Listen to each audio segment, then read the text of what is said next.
Vous ne les verrez probablement jamais. Les entendre, encore moins. Les plongeurs de l'armée de terre ont fait vœu de silence. Leur terrain de prédilection, les eaux intérieures. Rivières, lacs, réseaux d'égouts, ces commandos sont spécialisés dans les opérations en eau trouble. La tactique pour un plongeur à l'oxygène, c'est s'insérer dans les fleuves, les rivières en France et sur tous les théâtres d'une manière tactique dans la profondeur pour aller chercher quelque chose à l'insu de l'ennemi ou de quelqu'un. 7 h du matin sur les berges de la Maine, près d'Angers. Ces stagiaires ont presque terminé leur formation.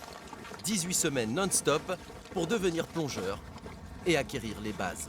Le but, c'est d'arriver sur l'objectif avec le temps donné, quoi. Voilà. Sans être vu. Sans être vu. Il faut être d'une part entraîné, d'accord, également être zen, préparé psychologiquement et puis avoir confiance en soi, avoir confiance en son binôme et en son matériel.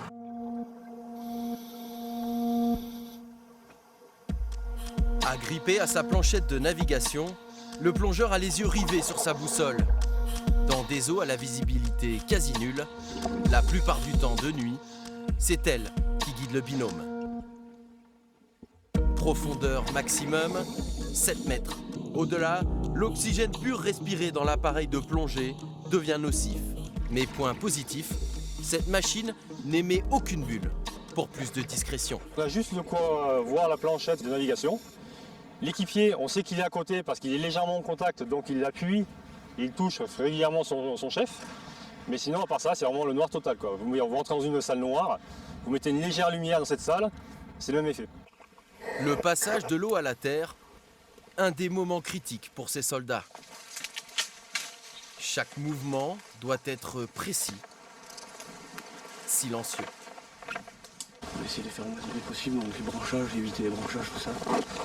Et puis après, c'est tout ce qui est matos, toutes les parties qui font du bruit, tout ce qui est métallique.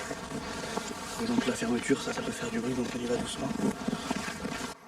Ne jamais se faire repérer, un des points clés pour réussir une mission de reconnaissance ou d'observation.